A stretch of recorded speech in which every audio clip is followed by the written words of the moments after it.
Welcome back to K24 this morning on our Let's Chat session. Today, it's all about looking for that job during COVID-19. You know, there's quite a number of people who have been affected because of the pandemic. As you've been watching the news, there's just, you know, tons and tons of people, thousands, in fact, who have lost their job due to the pandemic. And so moving forward, how do you go about actually hunting for that job? Obviously, we do know online is really the place to go now that, of course, there has been a shift in quite a number of sectors. My guests today are Rachael Mungai, who's a human resource consultant, as well as Natalie Zara, who is an international headhunter and career coach and the MD of justwork.com, joining us via Skype. And just over the break, Rachael was asking me, are there still people today who walk around with their CV in an envelope? And I'm like, yes, there are. There are those people who are still outside Kencom waiting for that job. So for you, you find this very strange. Things have changed. Yeah, things we have need changed. to adapt. I think you should also up your game with time. Yes. Because you don't have to be left behind. Sometimes you say like, there are no opportunities, but where are you looking for those jobs? First, get strategic. Yeah. Have a strategy how you're going to get those jobs. Is it maybe from your connections? So those are the networks that you have. And another source could be the postings that you look at online. So let me say online has become now the place to go and look for jobs. Right. Because even those jobs that you'll see in the dailies, they'll always reflect in the internet. So you'll always find them there. Yeah. So don't have a very, let me say, a very restricted place where you're looking for jobs. Expand your view. Where are you looking for those jobs? Right. And even have job alerts. If you are clear and you have a strategy, Yeah. whereby if you're looking for maybe a human resource job, and then you have subscribed to some certain job alerts, it will give you always a step ahead. That you always, any openings that comes along that line, they'll always post you and let you know that maybe they are looking for a human resource Right. personnel. Yeah. At which level they're going to post you. Because if you get clear and maybe have a job alert that you have subscribed to, you're going to give them the details Yeah. and the particulars of the job that you're looking for, which right. will give you an advantage. Okay. Yeah. Natalie, getting back to you, we were talking about some of the red flags that applicants can spot when dealing with recruitment agencies, because there's tons of them online that we'll come across. First of all, should I be paying a recruitment fee once I log on to whatever site and apply for a job? Because those are some of the challenges that people are facing. Absolutely. You should never, ever, ever pay for anybody asking you to pay for an interview, etc. All recruitment agencies get paid by the client. The client engages me. If you are ever asked to make any payments, you should receive a service, a product, some sort of support. Actually, we've been, as Just Work, been actually caught up in this. There was a candidate that phoned us up and said, where is my interview? We had no record of who he was, but somehow somebody told him that we will be arranging. So unfortunately, there are some rogue, unethical individuals trying to make money the way they shouldn't. But really, always double check the email. Does it make sense? Is the URL there? When it comes to agencies, also, ask a lot of questions about the job title, the job description, the company. Why is this role being open? Is it a replacement? If you ask enough questions, what you will be able to identify if a recruiter knows about the company or does not know. Somebody who is just a job description, you can tell very quickly if they're giving you really valuable information. So use your due diligence and never, ever pay any money to any recruitment agencies because we are engaged by the business directly. All right, good point. Thanks for that. When it comes to these applicants making their way to the next level, and, you know, thank God you have been shortlisted, Natalia, for example, and now it comes to that tricky point about negotiating your salary. How will I go about requesting for the desired amount that I want, given that, you know, we're in the middle of a pandemic? Employers are crying, oh, COVID this, COVID that. How will I ask for the money that I want, in short? Very, very, very good question. The way I see it is this. It is never about the amount of money that you are asking. It's about the value that you are delivering. If you have made sure that the business has understood what exactly is it that you're doing, it's not just about saying, I want $5,000 per month. What exactly are you delivering for this 5,000? Are you bringing any cash in, or are you just helping the company operate? So your skills have not diminished. Your knowledge has not diminished because of COVID. So I do understand that we need to be a little bit more flexible. But when it comes to salary, it really starts with you.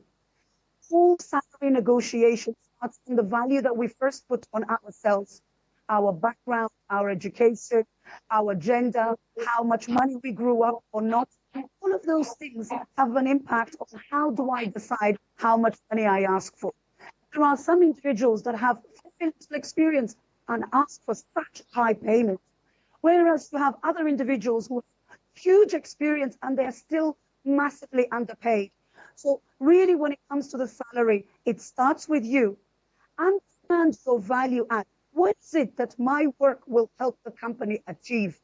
If you know this is your value, do not compromise on it. Whether it's COVID or not, your work will not be discounted. We'll still give it 100%. And I find that if your set of skills is highly available, then your salary will go down. So if I'm looking for a finance manager and I can find hundreds of other finance managers, potentially I have more room to negotiate. So again, it's about how specialized is your skill set? How available is your skill set compared in the market? The higher the demand, the lower the supply, the higher your price elasticity. So it's about also understanding how many of my skills can my future employer find? And the more there is available, the more price. So it's never, ever just about how much you are asking, but it's about showing the value that you will deliver. How much you will support the company grow at all angles.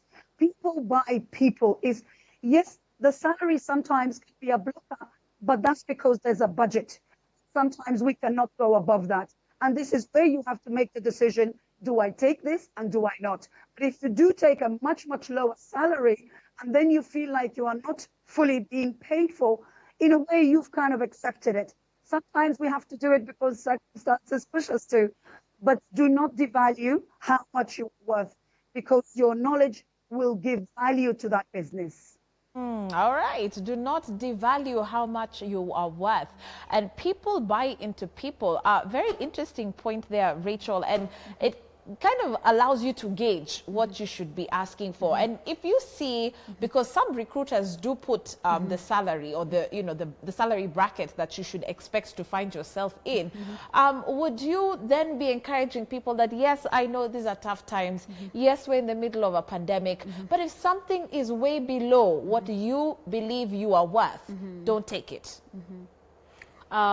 Maybe you should also be flexible, because you either choose to take what is available or just stay without that job altogether. Yes. But I would advise maybe do your research, because different companies have different levels of paying. Yeah. Maybe the same job, the same skill set, working for maybe a private company will not be the same thing that will be earning maybe working for a public office. Yeah. So they all come with different dynamics. So before you go to the negotiation table, Yes. get clear about what are the parameters that you should expect with their skills and with the level of experience, with their education. Do due diligence and you'll get somewhere. There'll always be information, especially from the recruiters pages. You'll always see the salary ranges, and it will always guide you what to negotiate for. And you know, the funniest thing is that you see this all the time, that people will take up a job 3 months down into the line, you're already at your boss's office asking for a pay rise. And you're asking yourself, you jumped in, knowing what the amount would be, but then you make that mistake of already wanting more too soon. So it's like we also don't prepare ourselves mentally that if you walked in and you know it's 30,000, please be sure for at least a year you're going to be earning that. I think the tricky part is people, when they go for that negotiation, they do not consider other benefits as you're taking, because salary is just part of it. Yeah. But there are other packages that comes with that employment and the package of rewards that you'll get. Some jobs you might get, maybe at the end of the day, you have maybe a lower salary. You are comparing maybe to another company. Yes. But the benefits that are accrued to it are so much more than these are the monetary benefits. So you might find maybe you are getting that maybe 50,000. Yeah. But the other benefits, maybe the medical cover, maybe the paid leaves, and all these are part of the package. And also maybe other things that they are going to give in return for the same. So as you're negotiating for that salary, can you get clear about all this? You might get maybe 100,000. Yeah. But at the end of the day, you are told that you don't have any medical cover. So if you get sick, we don't cover you, we don't cover your family. So you assumed it, you saw the 100,000 shillings and you thought that this is it. Yeah. But not knowing that that is just that 100,000, but you're not thinking about other aspect of that reward package. Right. So get clear about the reward package, because some of them are going to give you that, maybe depending on the nature of the job, Yeah. but they are going to give you additional benefits. Maybe you find like you have allowances for your calls, maybe your phone calls, you have maybe allowances for your transport. Yeah. But maybe when you look at the whatever the net salary that you're going to get, you look at it and you think like maybe it's small. But Okay. if you look at other packages that comes with it, Yes. it is not small as you might think. You have a lot to gain. You have a lot to gain. Natalia, you spoke earlier on about developing a digital footprint. There's someone who's probably watching and thinking, when you mean develop a digital footprint, it's just posting on social media and having social media accounts. What do you mean by, creating a digital footprint? Fantastic question. The reason that a digital footprint is so critical is that we are in a globalized world. Your future hiring manager or the recruiter that might be looking for you may not be based in Kenya. Once you go online, you are now global. And the idea is, when you are creating a digital footprint, especially on LinkedIn, it is not a place where you just go and dump your CV and leave. LinkedIn, really, like all other social media, have a heart and a pulse and a vein. It's alive, it moves, we interact. But essentially the idea is this. In the hiring process, there are really three people that are very important. Number one is your future hiring manager.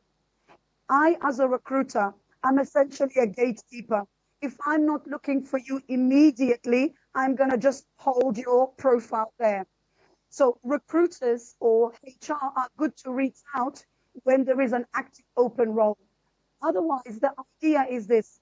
Your market, the people that will see the value of your experience, are the people you're going to be working with every day, your hiring manager.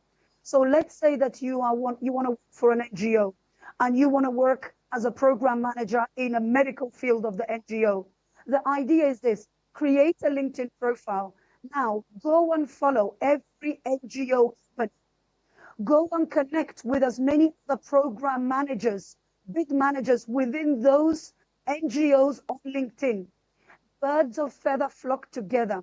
Go to your birds. Go find that right network. Connect. LinkedIn is not like Facebook. It's in the name, LinkedIn. The more connections you have, the more you appear. So if you want to work for the NGO in the medical sector, know who these companies are and connect with as many of them. Why? Because they are also searching for you. So, and this is where networking becomes important. Online networking. If you really start connecting with as many people globally, 95% of recruiters will always go on the back office of your job boards or go to LinkedIn to search for you. We don't just rely on posting a job. So we do search for you. So connect yourself, go with the right platforms and put the right keywords, repeat the core keywords. And one last piece of advice. I find that when people are positioning themselves for a role, they position all of themselves. They will talk about the fact that they've done coaching and training and recruitment in their job. This is not the core value that you are selling. These are additional things that you can sell potentially during an interview. When you are creating your profile, you have to be very strict with your brand. What do I want people?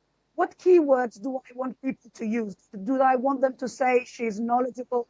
Do I want them to say, oh, she knows a lot of information in the aviation industry?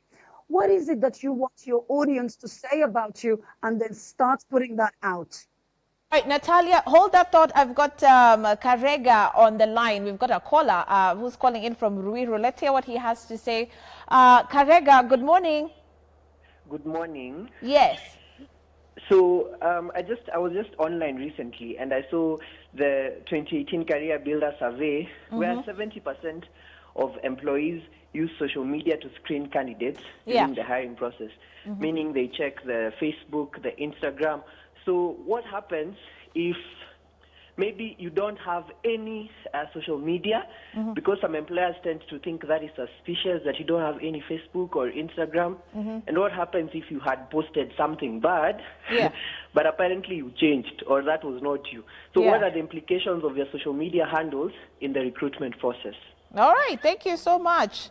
I like that question, and I'm going to throw it to both ladies. Natalia, I don't know if you had what our caller asked, but he literally was talking about how your social media presence could make or break you within the recruitment process. What are some of the implications of some of the things that you post up on social media?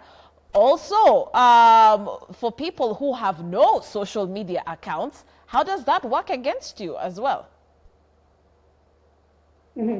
It's such an important question. We cannot escape social media. In fact, some of the biggest international background checking companies like Kroll have already included a very thorough social media background. Now, the one thing I will say is this: your name is your brand. And as Africans, we have several names. At work, you are called one name. Your email is a different name. Your LinkedIn profile is a different name. And I think, in a way, this could be to your advantage. Make sure that your professional name and your personal profile are slightly separated. Without a doubt, people have been actually fired from jobs because they've called in sick, then they've gone on the social media and talked about where they've been. There are people who share very, you see, for each headcount, every time we are doing a background check, that role, for example, if you are a budget holder and we know that you are going to be a budget holder, the background search will be even deeper. I will not search for every single headcount, but there are some roles that are very important, and absolutely. In fact, I actually search for you on Facebook. I will search for you on Twitter. I will search for you on other platforms, just to see if there is any discrepancies. And if I do see that, and if I see very strong opinions that I think will be against the client, then of course I will not even proceed forward. So, and you can't remove posted things. So really be very cautious, because recruiters do look. I look at platforms because I do a lot of C-level recruitment, very senior, and integrity is critical. Right. Wow. That puts a lot into perspective, and she's just given us some of the secrets into what recruitment is all about. You could be, doing what you're doing on social media, but your HR manager is literally looking at your accounts. Yeah, true.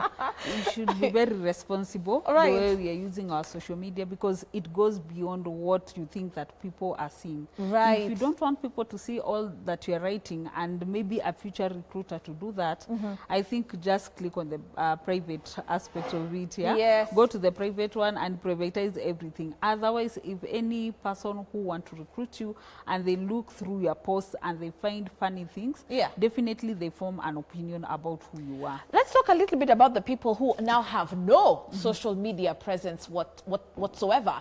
I find such individuals very interesting. There are some people who've probably opened an account, they have not posted anything like in 2 years, and I don't like people who are flies on the wall, who are just there to spectate and watch other people's profiles and lives happening.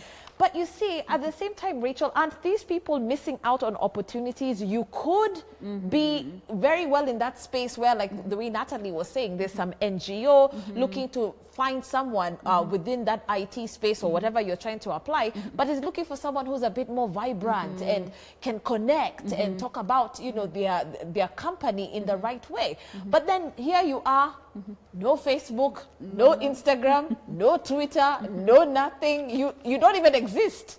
Definitely you look out yourself for available opportunities. Right. When they look out for this person, they do not see you. Where are you?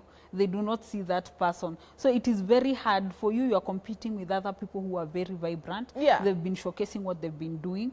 They have posted their photos, maybe in other programs, in other projects. So they are always a step ahead of you who is out of that space. Yeah. So definitely when they're shortlisting, you'll always rank lowest. They'll always get ahead of you. So it is always good to have a very social, like a very active social platform where you keep on posting relevant things. There are people who post things but which are irrelevant. At the end of the day, you find people from a very negative perspective about you. Right. So even as you're going through the interview, people already have formed an impression and an attitude who you are. Because maybe somebody else, you are maybe, let me say you're working in the, let me imagine maybe in the publishing space. But every time you are posting about cooking, about food, is it related to what you're doing? You should be telling us more about your books. Tell us something maybe about an interesting book. But now you're busy posting maybe about fashion. Do you want to go to fashion? Get clear. Where do you want to belong? I like that point. Yeah. Right. What you're putting out is not who you are. You're not. Right. You're working here, but your passion is somewhere else. Right. So definitely, whoever is considering, they'll see something. They're reading through you that you're not passionate about what you're doing. You're just a publisher, but that is not what is in here. What is driving you? It's not your passion. It's not your motivation. Your motivation is what you're showing us, what you're doing in cooking. So you know, you're showcasing. I made some food for my mom. They're visiting. You know, some irrelevant posts to whatever you're doing. Right. Yeah. Okay. Very, very good point. Natalia, as we begin to wind up, because we've got a minute or so, people cannot believe how optimistic we are about finding jobs right now. It's like we're almost crazy for telling someone that, by the way, yes, you can find work during COVID-19. What are your final remarks, and even to those who don't seem to be as optimistic and are saying it's just a tough time, I won't be able to get work? And then here comes Natalia, all bubbly, saying you can find work. The power is in your hands. Absolutely. Absolutely. Actually, I want people to understand that what Corona can do for us is open the Kenyan youth to the global online job market. Kenyans speak fluent English. The rest of not every African country does. I don't know if you know, but Amazon has just opened 3,000 jobs in South Africa just for customer services, home-based. Kenya is coming next. Don't just follow the traditional route. There are hundreds of thousands online jobs. Even if you don't have that set of skills, you can teach it to yourself very quickly. Go and explore. Virtual assistants get paid up $50 per hour, $5,000. You can support several customers. There is content writers, copywriters. There are jobs where you are going to go online and endorse products and put comments in. There are so many jobs online. Don't think just the traditional way, I've got to get a job in my local country, in a building, in a company. Look at yourself as also the long term.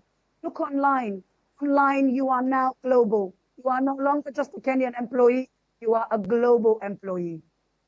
So much for that, Natalia. And of course, for Rachel, very quickly, as we say Kwaheri, what did you like to tell our audience today? I think maybe let's change our attitude. It's not all gloom and doom. There's something else that you can do. You can apply, start applying. You never know. Things are looking up. The economy is slowly getting up. So maybe when the recruiters are looking for you, let them find you strategically positioned. Right. Okay. All right. So there you have it. Rachael Mungai, Human Resource Consultant with us. Thank you so much for making time. Good to see you. And of course, to one of my favorites, Natalia Zara rather Polchuk. I'm still having a hard time saying her surname. But thank you so much for joining us, via Zoom. We do appreciate your tips today on the show. And of course, if this has been helpful, why don't you let us know if you want to be put in touch with Natalia or even Rachel. We will definitely be happy to do so that, you can make your way forward. Well, dear viewer, over to you. You've got the tips. Now go forward and shine. Well, my name is Shiko Kaitani. Thanks for watching. I'm handing over to the Daily Brief. We'll see you tomorrow. Bye-bye.